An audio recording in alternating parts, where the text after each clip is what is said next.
Hello and welcome to Credit Versio's Q&A Wednesday live for September 1st.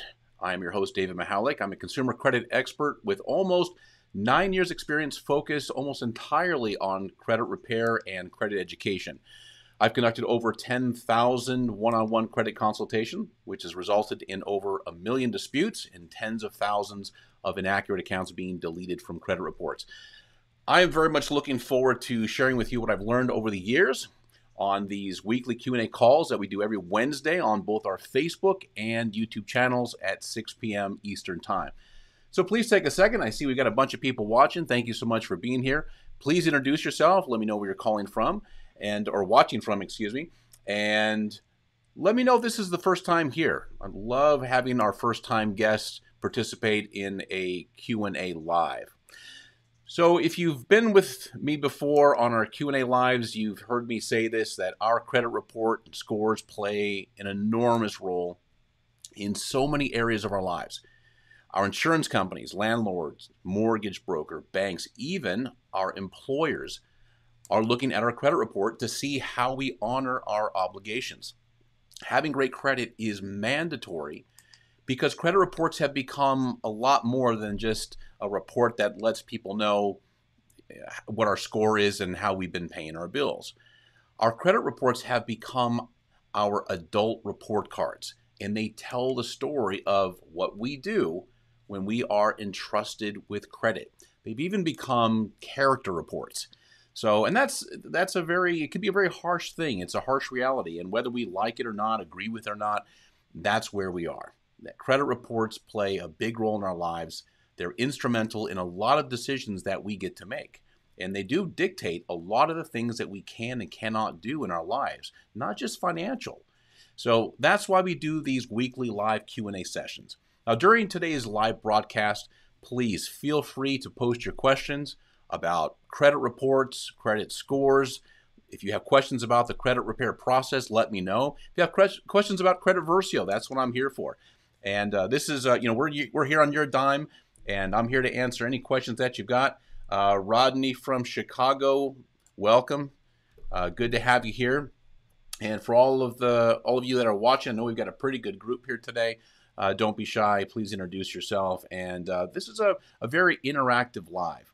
Now, the great thing when it's just us together, and I don't have a guest with me, we're not really restricted like sometimes we can be. Like with John and others, we pretty much have to stay on a certain subject. But when it's just us together on a live, we can pretty much talk about anything that we want related to credit repair.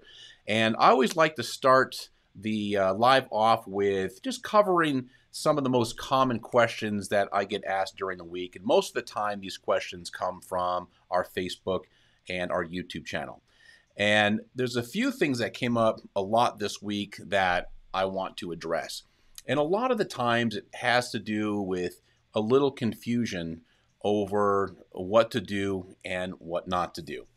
So the first thing I'm going to cover, and again, feel free to interrupt me if you have questions about, and we don't have to stay on subject either. If I'm talking about the online dispute process, which I'm about to start into here in a second, and you've got questions about, should you send your letters certified mail or not, just fire away and I'm happy to interact with you. Okay, getting back to a post or questions I got several times this week relating to online disputes. Now, one of the things that people will post very frequently, and this is no surprise, is people will say, well, you can do all of this online. You can do your disputes online. The big one that comes up, which is sort of comical to me, is when people say, well, you can actually dispute everything on Credit Karma. Okay, well, there's two things here you want to keep in mind. One, the only direct dispute you can do on Credit Karma is TransUnion.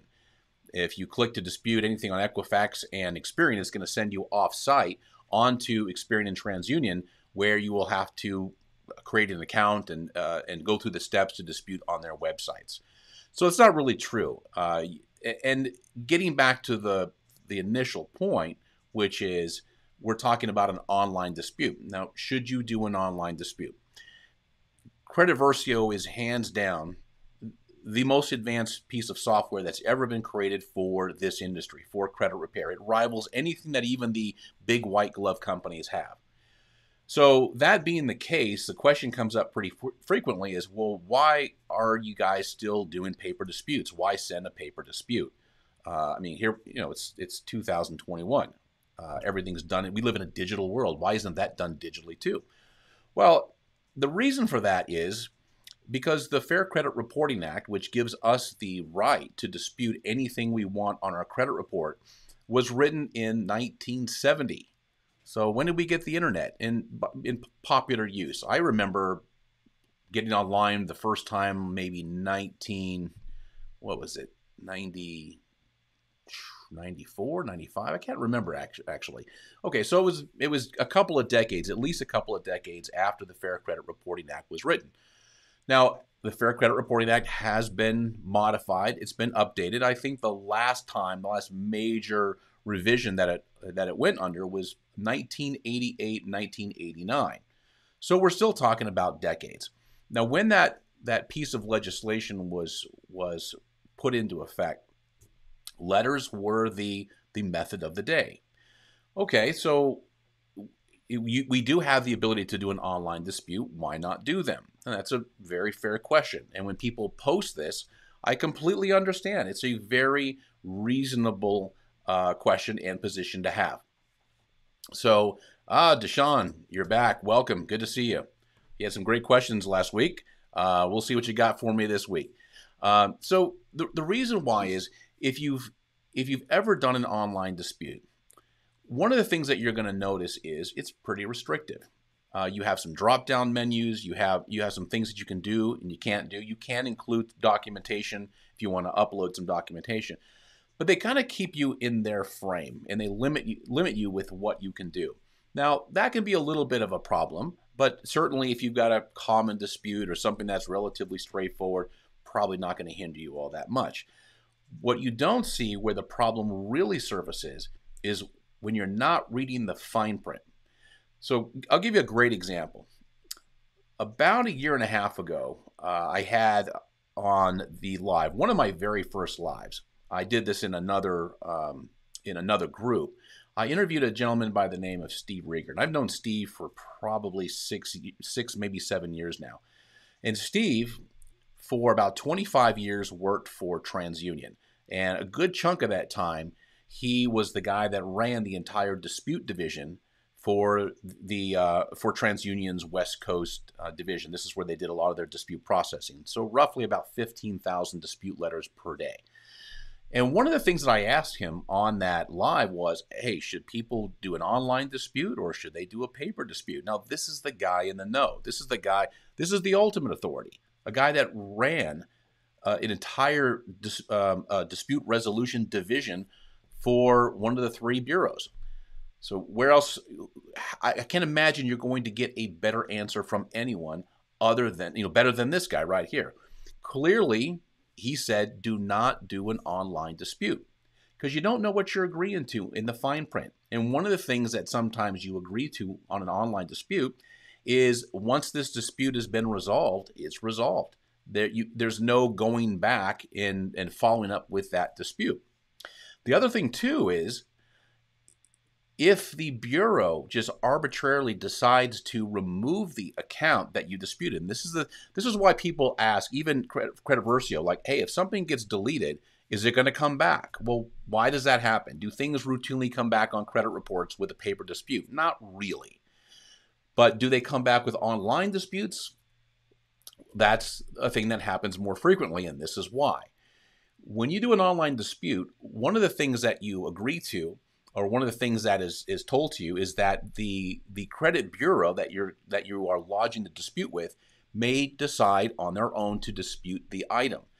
They are not obligated to send any of the documentation that you've provided them to the data furnisher. Now, the data furnisher is the creditor. So let's say I'm doing a dispute with American Express. I've got some documentation, and I upload that to let's say I'm doing a dispute with TransUnion.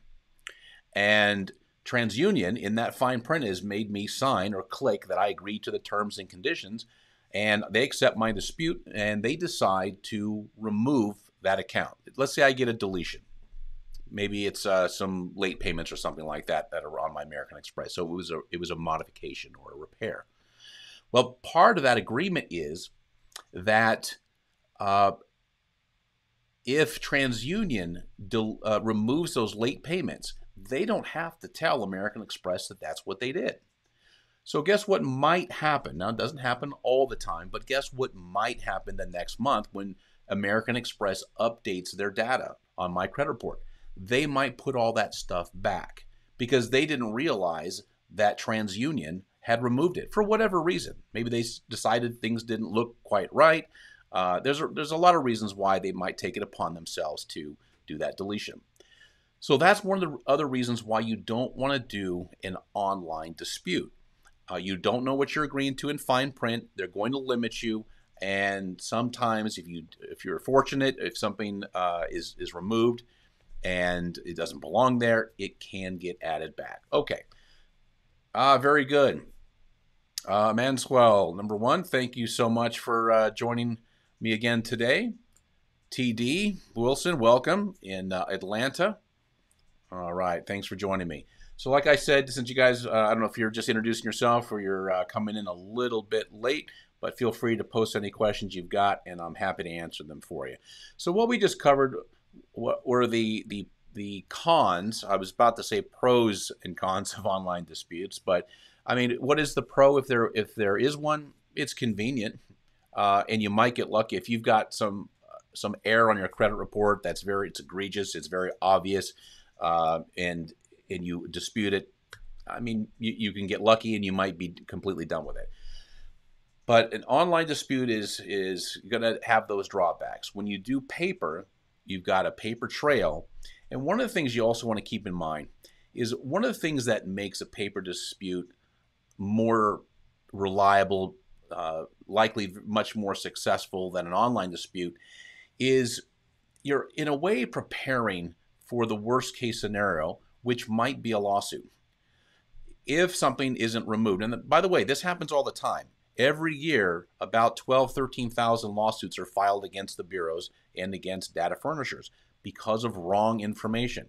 I can't tell you how many conversations that I've had with people both online and on the phone where they've disputed accounts over and over again, and they're clearly wrong, but they're not coming off. I experienced that personally myself many years ago.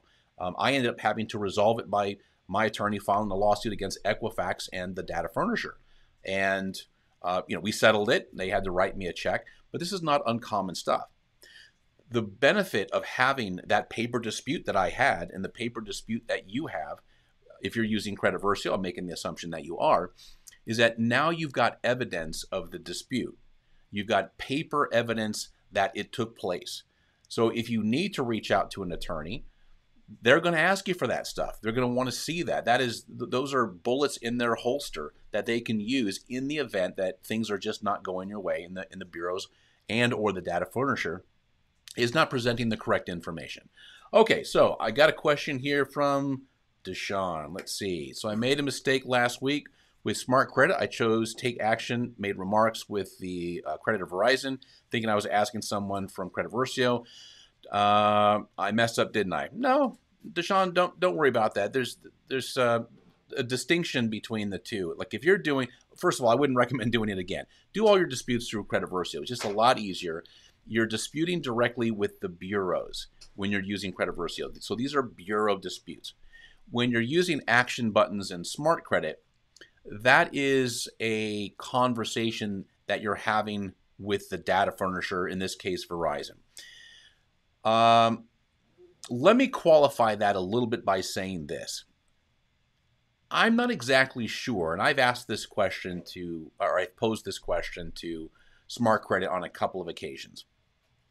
I don't know what the level of response is that you get from creditors with a Smart Credit dispute. Prior to my involvement, my employment here at Credit Versio, I was with with a credit repair company, a pretty good sized credit repair company, and it was part of our agenda to do negotiating and debt settlement using some of those actions in Smart Credit. And to be quite frank with you, even though I also ran the customer service department there, that was not something that I remember us having a lot of success with.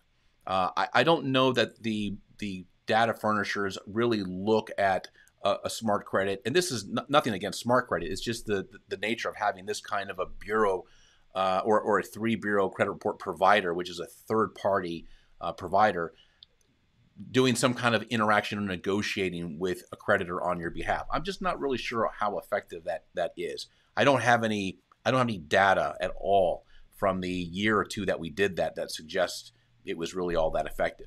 So all that to say, Deshaun, that you didn't mess anything up.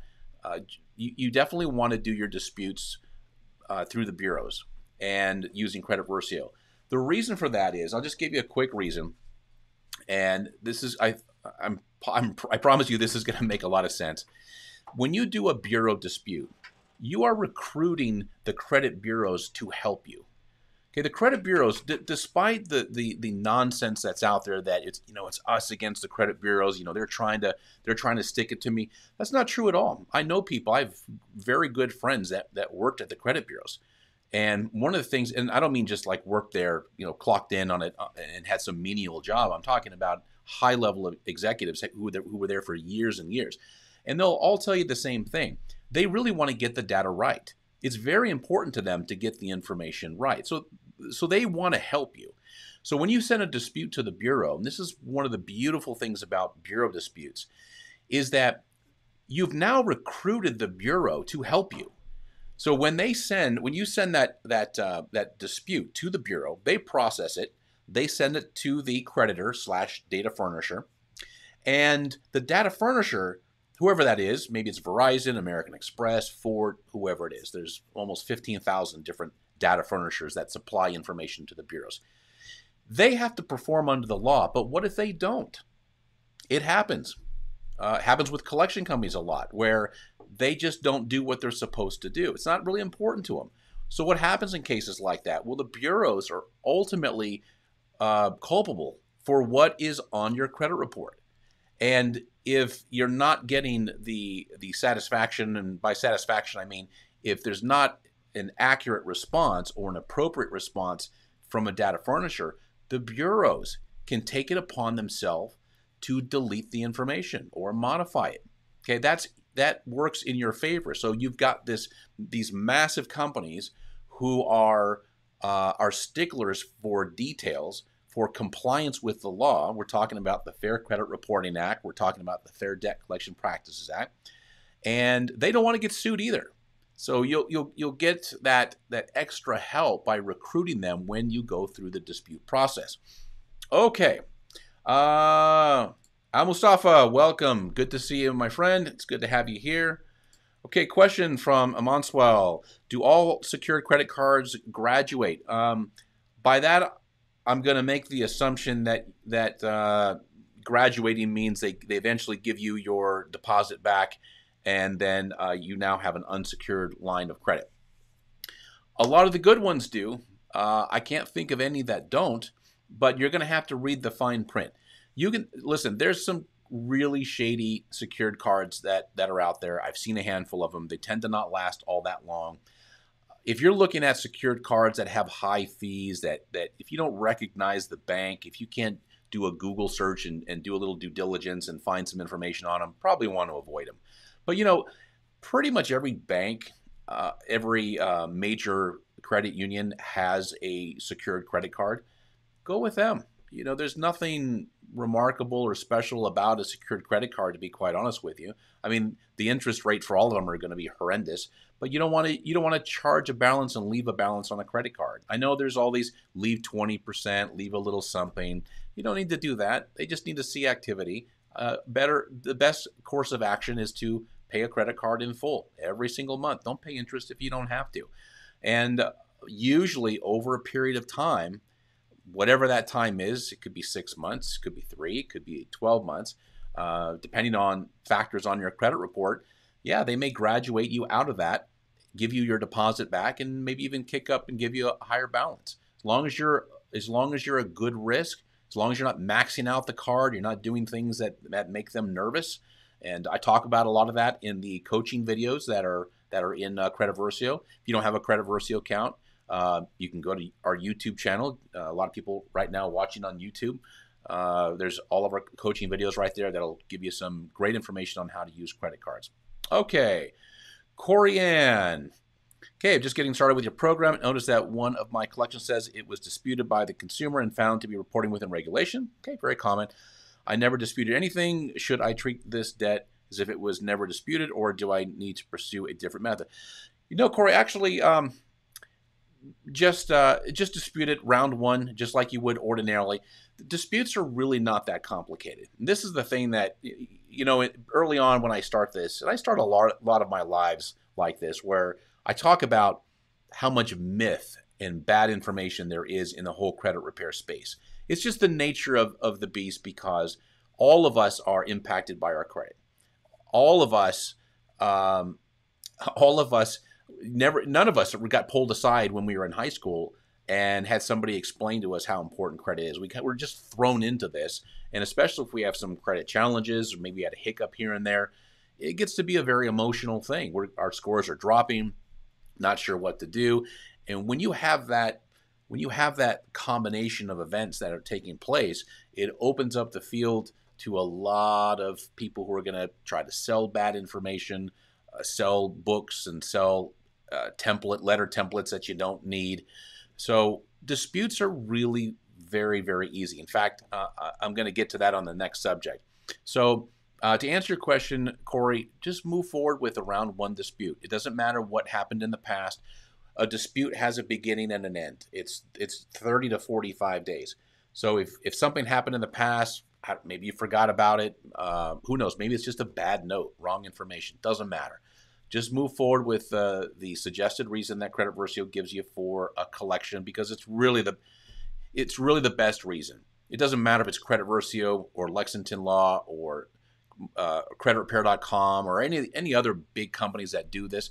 When you're doing a collection dispute, they're all the same, because the language has been dictated by law for a long, long time. Okay, Manswell, deposit back. Okay, great. Yeah, I guessed correctly. Let's see. JB Flemian, I have a 7-Eleven TransUnion and I'm trying to increase it. I only have 2 credit cards, $200 and $400 with zero balance, and I was told that I need 3 cards and need $2,500 available. Okay, so again, this kind of goes right back into the myth that I was talking about, JB. Your score has really nothing to do with your credit limit or how many credit cards you have. Yeah, they like to see that you can manage your revolving debt on 2, 3, 4 different cards, but you don't need them. First of all, 7-Eleven is not a bad score at all. Really, you want to look at the other things that are probably a contributing factor. How old is your credit file? That's 15% of your score. You've got probably 80-something points that are sitting right there. Are you new to credit?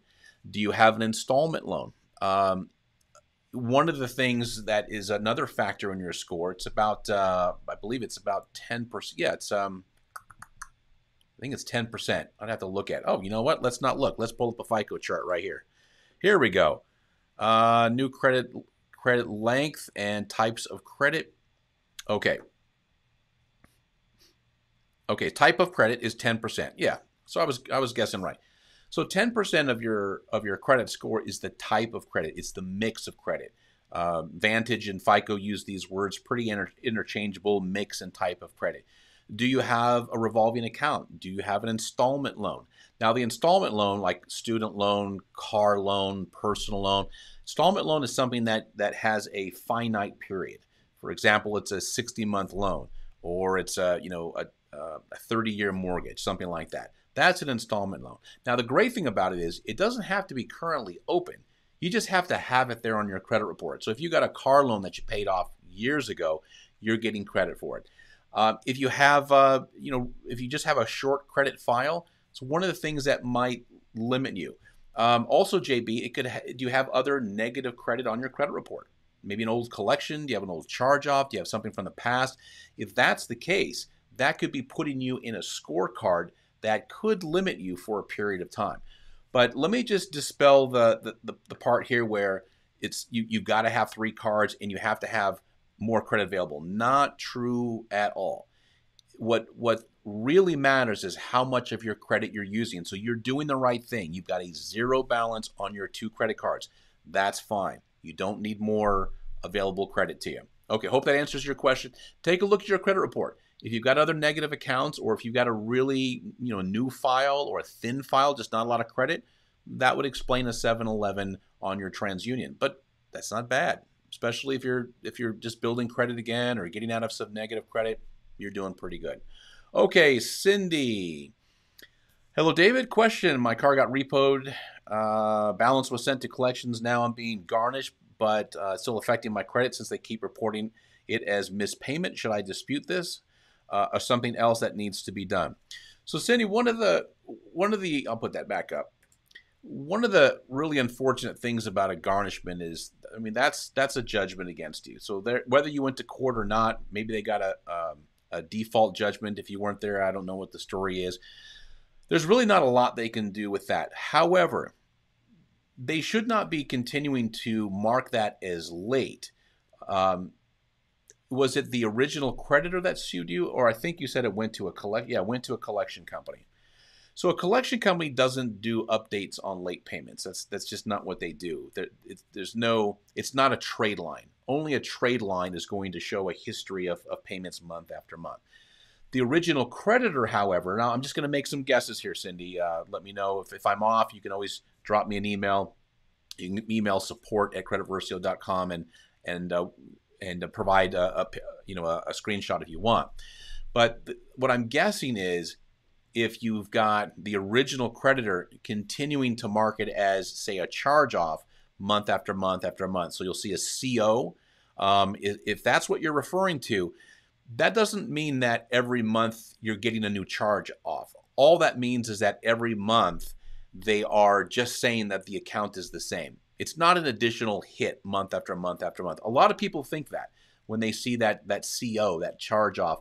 Now, this is the original creditor. So hopefully that answers it. As far as disputing goes, you can dispute it if you want, but I don't know what your success is going to be, because I mean, it's a judgment. There was a judgment that came down from a court. Give it 1 or 2 rounds. Maybe they don't want to deal with the dispute. It might come off. But the good news is that judgments are not on credit reports anymore, not since June of, I believe it was 2018. Judgments are not on credit reports, and neither are tax liens. Now, that's still going to be in your LexisNexis. It's still going to be in your Sage Stream. So it is a public record, which means people can see it, but it's not going to be on your credit report. Okay, hopefully that answers your question. If not, then feel free to add to it. Mary Angel, I have a negative closed account that is showing a different balance on all 3 bureaus. I disputed this many times, and each time comes back as verified. What can I do? Have you done it through Credit Versio? Because when you do this through Credit Versio, again, like I was mentioning this a second ago, one of the great things about paper disputes is that you have a history of the dispute if you ever needed to hire an attorney. I don't know that a balance is really a difference in balances on a negative closed account is really it's not going to contribute to a drop in a credit score. If it's a closed negative account, I'm going to make the assumption that maybe it's a charge-off. And if that's the case, really the only thing that FICO and Vantage are reading in that situation is they're reading the payment status, which would be charge-off, collection charge-off is the correct terminology. It doesn't matter what the balance is. Your balance could be $10,000. It could be $10. It could be $0. It would still have the same effect. You can argue that the balances are different, but that's not going to result in a deletion, most likely. The only time that you get a deletion off of that kind of a dispute is not because you're disputing the balance, but because the data furnisher doesn't want to verify the information, especially on closed accounts. If it's older, maybe they archive the data. Sometimes that's how you get things like that deleted from a credit report. I really wouldn't spend a lot of time getting fixated on the fact that there are different balances, especially if they're within a few dollars or so. It's just not really it's wrong, but it may not be a heavy arguable point that's going to result in anything substantial happening to that account. Okay, Mary Angel, let's see. Oh, I'm sorry. That was the one I just answered. Okay, JB, I have student loans, 10-year credit history, car loan paid off, self-lender. Okay, so JB, do you have any negative information on your credit report? That's going to be the question. And if you do, then that would explain the 711. You know, and one thing too, nothing, you can't really game the scoring system completely. There are some inherent limitations to how high your score can go in a given period of time. A credit score is designed to do one thing. It's designed to predict risk. Specifically, it's designed to determine what is the probability of going into major default within 24 months. Major default is considered to be 90 days late or worse. That's what your score is telling a lender. Now, one of the things that makes lenders comfortable, in which, and by the way, this is what makes scores do what they do, is trying to predict what you're likely to do in the future based off of what you've done in the past. And one of the most influential parts of your credit score, or increasing your credit score, is just time. It's just doing something correct over and over, month after month after month. So as long as you're doing things right, your time is progressing, you should see your score going up. JB, I use Credit Versio to remove them. Okay, so if you got 100% deletion, then it could just be time. It could be some other factors. It's hard to say. But I will tell you this. Keep your balances low. Another thing is, JB, to look at is how old is your stuff? What is the oldest account that you have? Credit scores considered to be seasoned accounts to be 8 to 10 years. So, and I did this this interview with John Olsheimer, formerly of FICO and Equifax, and he's with me every other week.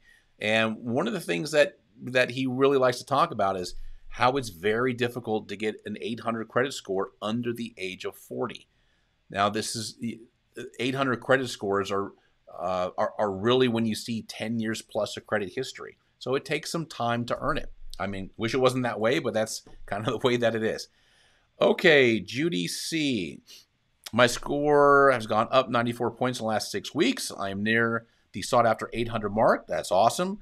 I have 2 accounts that are fraud, but neither collection agency will do anything with my FTC report. What should I do? Okay, Judy, do you have an identity theft packet, and do you have a police report? If you included those, in fact, you don't even need that. It's best to do an FTC fraud packet. You can get that on our website. It's in the letter templates. If you have a police report and you've sent this, I believe what federal law is, I believe the bureaus have 4 days to remove it. Otherwise, you can sue them. So if you have the correct document, if it's for sure fraud, you have a police report, or you have an FTC fraud affidavit, then what I would do is I would reach out to an attorney. The great thing about attorneys in this space, in the credit space, FCRA attorneys, FDCPA attorneys, you'll find them under consumer law protection attorneys, consumer protection attorneys. One of the things that is great about them is they don't charge the clients. The amount of money that they recover in the form of damages is paid to them by the data furnisher or the bureau directly. So they'll take your case without any money. If you need any kind of a referral, there's a whole bunch of them that we know that we'll be more than happy to talk to you. Or if you want to find your own, that's great too. Okay. All right. So I got caught up with the questions. Let me move down to the next question that I'm getting that I got frequently last week. And by the way, feel free to send me your questions. I'm happy to answer them. This is definitely the highlight of my Wednesday. I love answering questions and helping everybody understand how this process works. So the other comment and question that I got a lot this week is, well, the dispute letters from Credit Versio they're really simple. They're too simple. Where that comes from is what I mentioned earlier about when you combine this big audience of the population that have some credit issues, they don't understand how credit works, they are susceptible to believing and buying things that they shouldn't be believing in buying. One of those things are complex dispute letters that include like citing the law and citing case law and telling the bureaus exactly what they need to do. None of this stuff is necessary. And this isn't coming from me, the guy that's been in this business for 9 years and has done thousands upon thousands of disputes, actually probably more like 1 million disputes for tens of thousands of clients.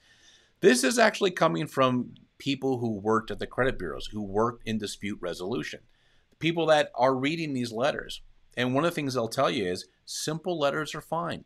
Just tell us the account that you're disputing and why you're disputing it in a couple of sentences, and that's it. If you got documentation to include, that's all you need. In fact, let me show you what a perfect dispute letter looks like. Okay. So this is what a Credit Versio dispute letter looks like.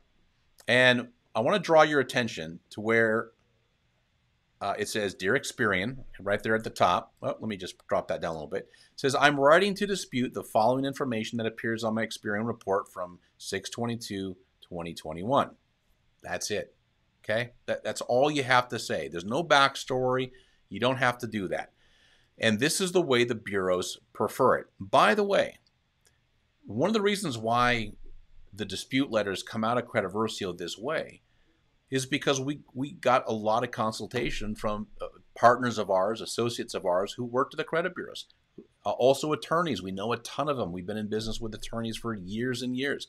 And they explain to us how this stuff works. What do the bureaus want to see? What do you have to say?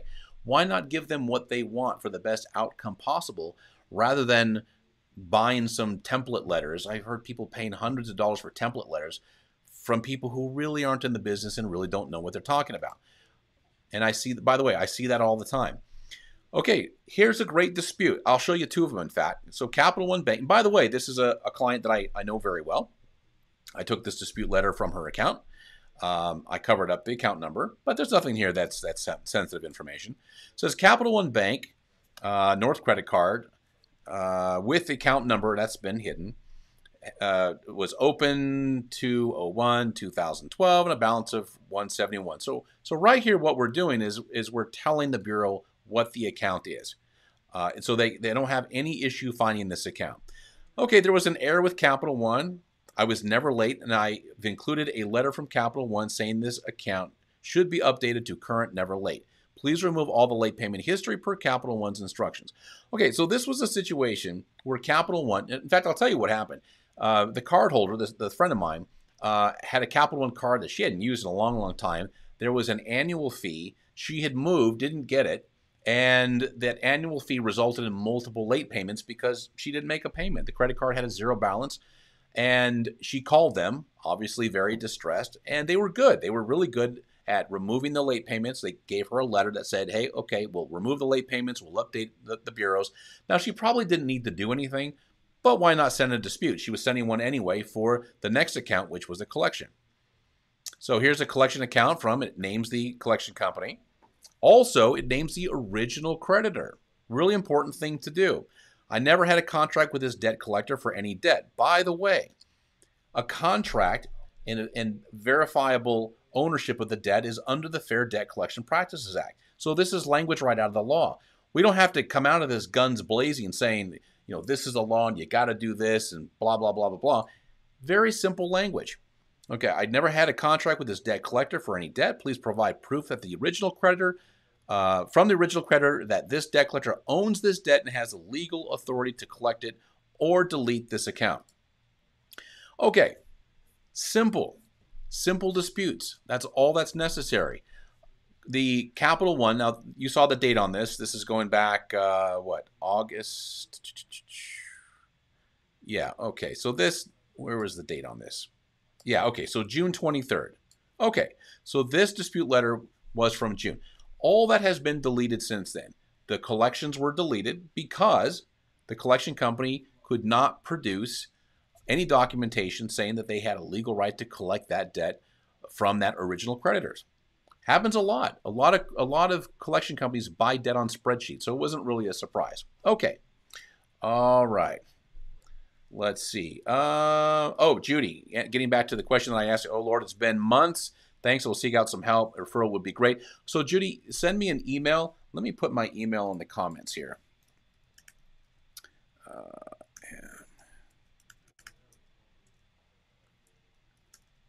Oh, this is so small. I can barely read it. Okay. Hopefully you can see that come up. If not, then it's real simple. It's davidm@creditversio.com. Send me an email, and we'll be happy to send somebody your way. Okay. I use the Dixie Rec Credit Union. Is that good? Not sure I understand the source of the question. If you could just add a little bit more to that. Is it this has got to be YouTube, because only YouTube has these really long, complex names. Just spell that. I want to answer that question for you, but I'm not really sure what you're referring to. So if you want to elaborate a little bit. Okay, Darcy. My only derogatory account on my credit reports are from medical bills. 3 are from the same hospital and are now with the same collection company. How do I handle these? They are from different years, and I don't want to open a can of worms. Okay, let me leave that up again.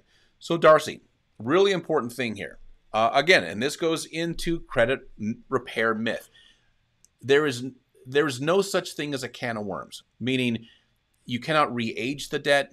You cannot restart the 7 years. You can't do anything by calling, talking to, or negotiating with a collection company. Okay, that is your legal right. That is one of those things that continues to perpetuate in the credit repair blogosphere world, that don't talk to collection companies, you're going to restart the debt. Don't pay them, you're going to restart the debt. That is not true. 100% false, and has been verified more times than I care to count. So there's a little bit to this question, Darcy. First of all, did you have insurance? If you had insurance, then definitely negotiate with your insurance company. If your insurance company pays this, it sounds like, I'm guessing that you didn't, because I think you say in here that you've had it for years.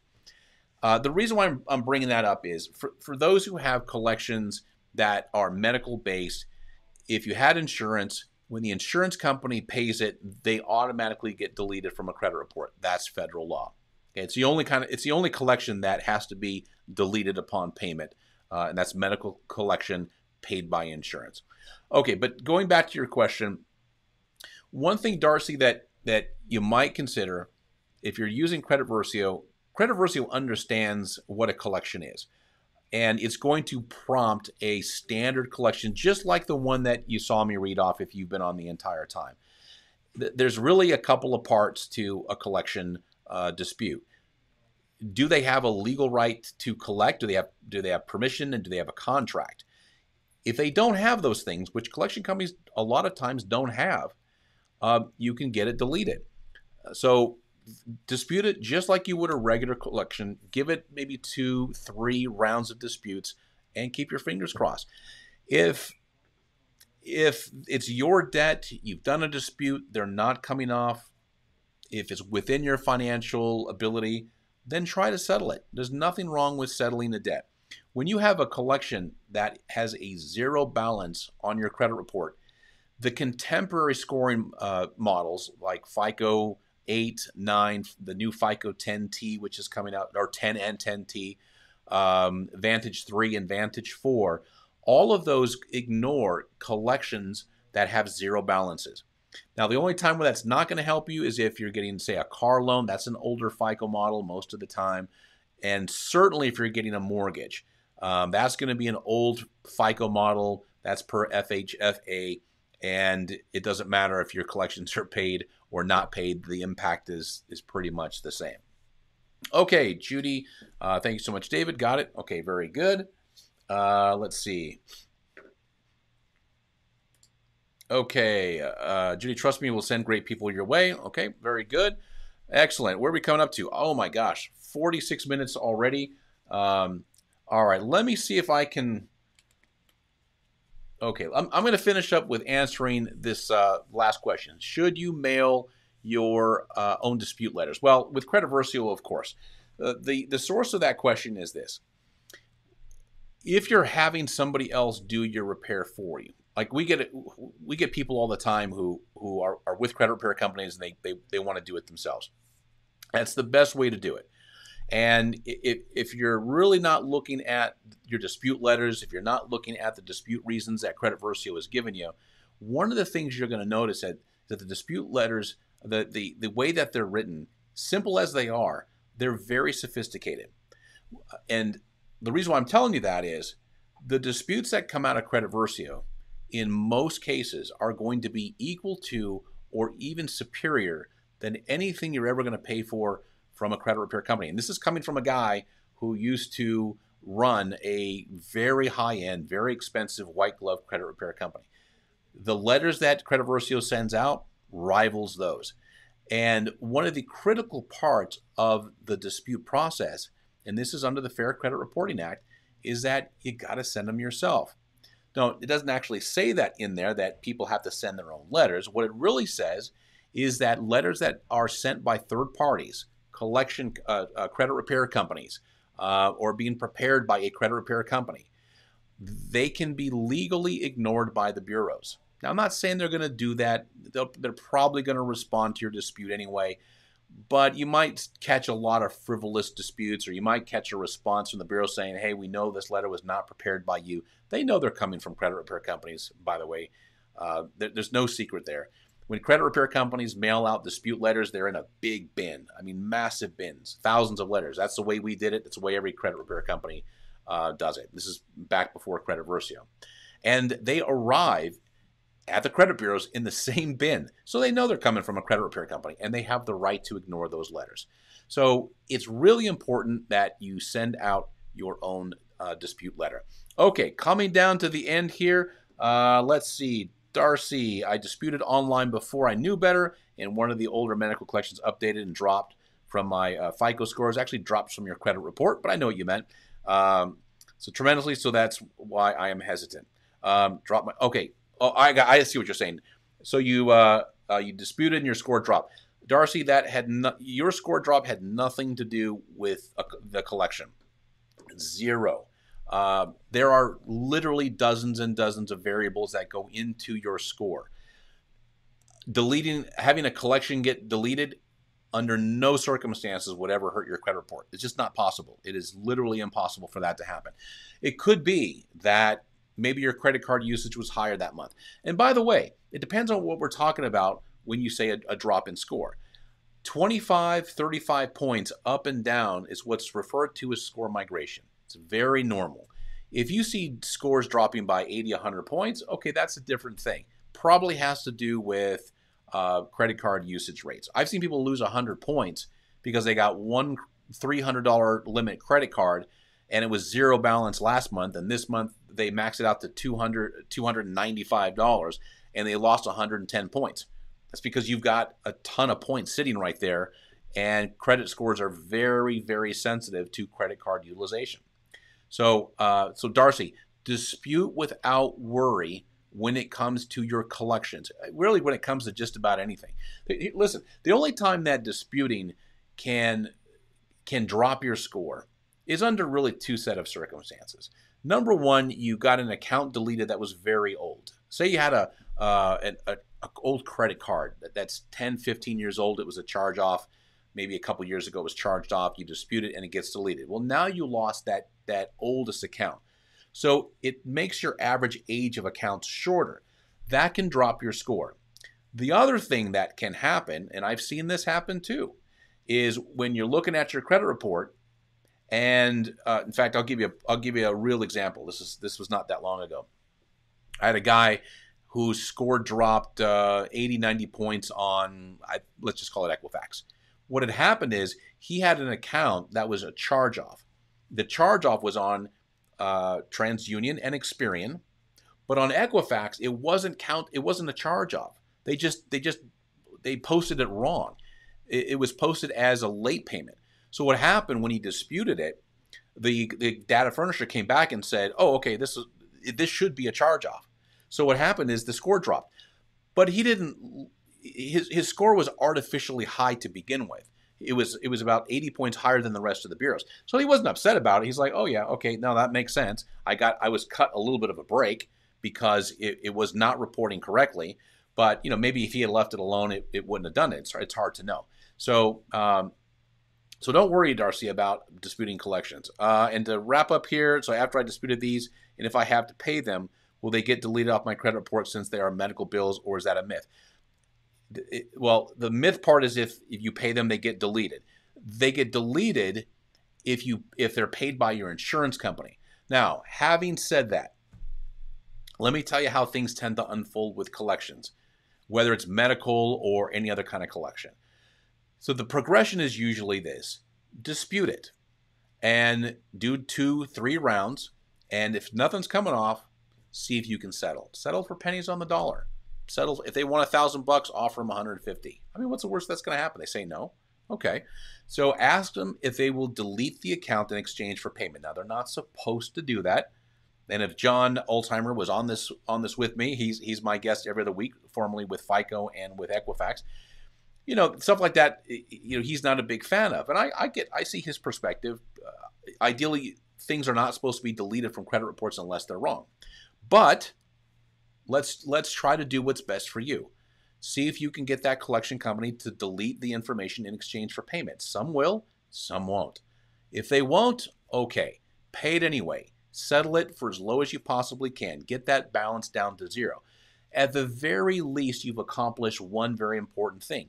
You've ended that very adversarial relationship with that collection company. So the calls end if you're getting calls. The harassing letters end if you're still getting them. You eliminate the chance of them maybe suing you, just like we had, I forgot her name that was on here, but her wages were being garnished. They're being garnished because the collection company sued and they won. Now they're able to garnish wages, and they're also able to levy your bank account. Not a fun thing to open up your account one day and see that all your money's been taken. Okay, it's happened. It happened to me a long time ago. It's not a pleasant thing. So once you have that paid, you end that adversarial relationship with that collection company, and then now send the dispute. Here's one of the things that happens a lot, and I've witnessed this over a million plus dispute and thousands of clients. Collection companies are really, they don't care about what's on the credit report. They really don't. If you pay them, there's a zero balance. You wait for that to process, give it about 30 days, and then you hit them with a dispute. A lot of times they're going to get that dispute and go, what? They understand why you're doing it. They know you're trying to get it deleted, but they're going to look at that dispute and go, we're not going to respond to this. Why spend time, energy, money responding to this dispute, which they have to respond to by law, if there's nothing in it for them? There's no money in it for them anymore.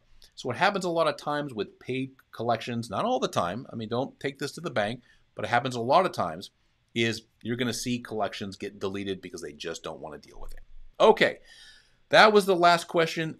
Thank you so much for being with me here today. As you know, every Wednesday, 6 p.m. Eastern Time, we do a live here on Facebook, on YouTube. If you have any questions, just send them through support. Happy to answer them. If you're watching this video as a replay, please post your question. I read these comments, anything new that comes up every single day. Happy to answer them for you. And then next week, which I'm not sure what day that is, but next week, Wednesday, we're going to have John Alzheimer on the live with us. And John Alzheimer, as I've said, former FICO, former Equifax, regarded as America's #1 credit expert. He will be here taking your questions live. Thanks again for joining me today, and look forward to seeing you on the next Facebook Live.